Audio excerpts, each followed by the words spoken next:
So you want to succeed on Amazon FBA? Well, here are the 5 skills that you need to have.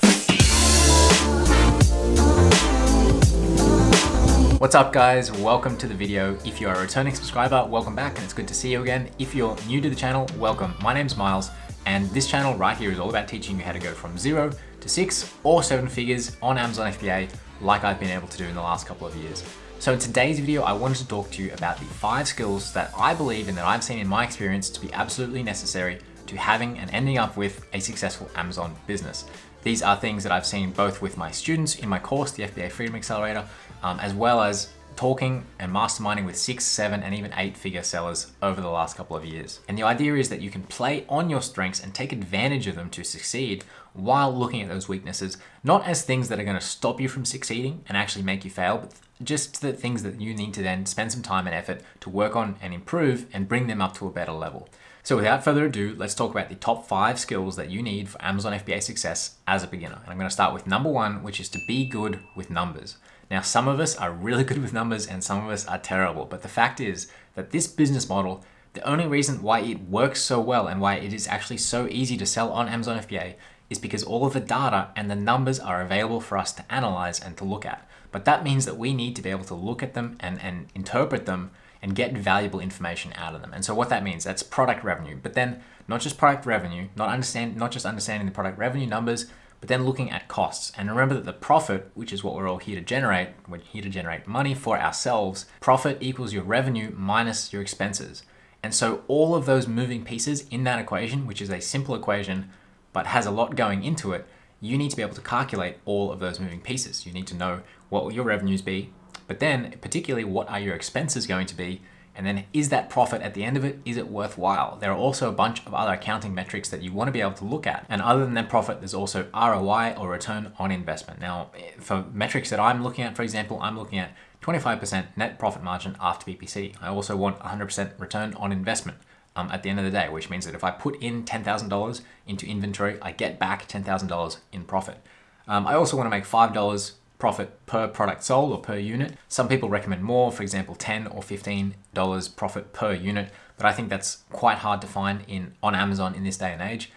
But those metrics or those rules of thumb that I've just given you, they are meaningless unless you can actually do the calculations and take a potential product on Amazon, run the numbers or get the revenue numbers from your Chrome extension, your product research tool, like whether it's Viral Launch, Helium 10 or Jungle Scout, get that number out and then do the calculations in the background to work out what your actual profit margins will be or your ROI. This stuff is critical because at the end of the day, you will find out one way or another what those numbers are, but you want it to be when you're just running the numbers in Excel, for example, testing, doing a simulation, and not when you've launched the product and you find out that the ROI is 0% because no money is coming back. You want to do that beforehand, and that way you can test a whole bunch of different products, just the numbers, run the numbers, and see which one works out the best for you. The way that I personally do it is with a little spreadsheet that I made that allows you to plug in different prices, different sizes, and it calculates all of the costs, not just the main cost, but also, your duty, your storage fees, your shipping fees, all of those little things that add up and that can be quite confusing to calculate correctly. So that little spreadsheet does all of that stuff for you. I do share that with my private accelerator students,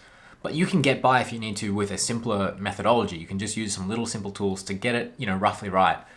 But again, the point is that you know what these numbers are, you know how to use them, and at least do simple formulas in Excel. Profit calculations are the big one because again, that is what we're working for, but you also have lots of other little calculations that you'll need to do at some stage, like how many units to order is dependent on how many units you'll sell per day. That's your sales velocity, how long it will take you to stock out versus how long it's going to take you to restock.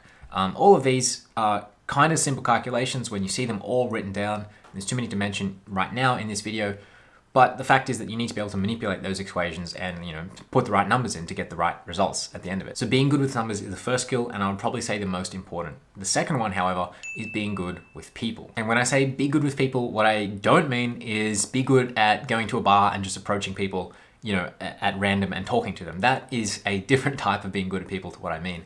What I really mean is understand how people work, understand psychology, understand the principles of marketing and of persuasion. When you can understand that, yes, there are a lot of numbers available to you, and that is again why this business model is viable, is because we can see those numbers and we can do those calculations and see where profit potential exists. But the fact is that you can take all of those numbers and you can take a potential product that looks really fantastic from the numbers side, But if you don't understand how to convert that into a product that people want to buy, which again involves persuasion, it involves copywriting, it involves good product photography. If you can't convert the hard skills, the numbers, into the soft skills, which is the persuading people, then that high profit potential opportunity will not actually make you any money at the end of the day. And the reason is that you need to understand that people actually buy using their emotions. They buy based on emotions, and then they justify that with logic later on. And so, for example, if you are very numbers focused and not very people focused, you will still try and use numbers and features and characteristics and very sort of hard things to sell your product. But actually what you want to do is use emotions. And so once you really understand what it is that drives people to make purchases, then the metric or the rubric that we start using when we're doing things like copywriting, when we're writing our listing and creating compelling images that are going to make people buy, we need to start thinking not in terms of features, but in terms of benefits. So as a on-the-spot example of features versus benefits, let's use this phone as an example. And if I was an average private label seller who did not understand people, I would probably be very tempted to sell this phone based on the, let's say, the 5-inch screen, because this 5-inch screen is bigger than my competitor's screen, whose is 4.5 inches. And I know that sounds kind of wrong. But as a advanced private label seller, I am going to be selling this screen not for the characteristic, which is the size, but what's the benefit? Why is somebody actually buying a big screen? Why do they want that big screen? So what I could say about it would be, imagine having in your pocket a screen so large that it's like having a cinema. It's like being able to watch your favorite movies in high definition, whether you're in bed, whether you're on the go, on the train, whatever it may be. This screen is like having a home cinema in your pocket. And so again, that's an example on the spot, but the idea is you're not looking at what is, you're looking at what could be. What do they want out of this? And again, what's that emotion driving them to make that purchase? People purchase based on emotions, and they later on justify with logic. So to summarize this point, understand that somebody is buying your product, not something. It's not just a dollar, it's not just a number, it is actually a person. And they have, again, hopes, desires, fears, and things that they want and emotions they want to feel when they buy your product. And so your job as the person who not just understands the numbers, but understands people, your job is to convey that in your listing, in your product listing, your product description, and your listing images particularly. And if you can do that well, if you can crunch all the numbers, work out, what are the profitable product opportunities, and then be able to actually convert that into something that looks appealing to the person's emotions, to your customer, you'll do really well. Now, the third thing is to be systems focused. Now, this is a skill that it's useful in all types of business, but I think Amazon FBA particularly. So systems focus, what do I mean by that? This will start to apply to you more and more as you get to the stage where you already have one or more products selling on Amazon, and you'll start to really see this. But basically, as you do this, let's say you've got your first product, you did the product research, you found a supplier on Alibaba, you got the product made, you got it shipped, so that's shipping, logistics, you got it into Amazon, you did your listing, then you started ranking the product, you got some reviews, and at that point, it's selling and it's making you money. And then really for that product, the only other things that you need to do are customer service. So as people ask you questions, then you need to respond to them, maybe sometimes give refunds, do things like that, and probably optimize PPC is the other main thing that is an ongoing requirement. So if you look at that, that is just a line of things that you need to do. And again, if you are still in the first product research stage, you have not launched any products, don't worry about the rest of it yet. But as you get through the processes, as you make steps and progress forward through that, you realize that it's just a linear process. Now, the real value in actually succeeding with this business over the long term is recognizing that when it comes to product 2, once you have product 1 making money, which is a big milestone, but once it comes to the second product, all you're doing is repeating those exact same steps over and over again. You want to do it better the second time, definitely, and then the third time should be even better than that, and it should be faster as well, but it's the same steps. And what that means is that you can do this over and over again, better and faster, but as you're doing it, you want to be building up step-by-step instructions for what you're doing. And customer service is a great example because it's really simple and easy to do this. Every time you get an incoming question, for example, you will have an answer, and that answer won't change. You get the same question, let's say a week apart, your answer is going to be the same. So what you do is you create a little document, write the question, and then write your answer. And as you get a bunch of new questions coming in, every time you write the answer in that document. Now, as you're taking the systems focus and the systems approach, and you look back, you can see that that is one little part of your business. And so it takes up a bit of time. And let's say you have 5 products now, you're doing more and more customer service, and you're going and adding to that document. But after a certain stage, you can take that document and you can go and get somebody else to answer those questions for you. You don't need to keep doing that yourself. And that's because you step back, you realize that it's a system. It runs according to certain rules. And as long as you can write them down, then that's it. Like, there's no reason for you to keep working in that. So you get customer service outsourced, you go on upwork.com, find somebody to do that. And now you have less on your plate. And that allows you to spend more time going and doing it, let's say for product number 6. And you're going to follow those exact same steps again. And every time, remember, you're doing this, you're writing down what are the actual things that you are doing step by step. And then let's say you've written this down enough with supplier sourcing. Now you can take those step-by-step instructions, you can go back on Upwork, you can find somebody to help you finding suppliers. Again, you freed up more of your time because as you're doing this, you're stepping back and looking down from a systems perspective, and you can basically see that all these moving pieces in your business, there's no real reason why you need to keep doing them. And I know, again, if you're in your first product doing product research, don't worry about the rest of these steps, but always keep it in the back of your mind that to get the long-term success, the sustainable, a profitable business that actually runs without you almost completely, then this is when you need to start taking that systems approach. So bit by bit, it's about reducing the work on your plate so that you can either do more and more products, launch more and more products, make more and more money, or just use that extra free time to go away and do the things you want to do in your life, whatever that is.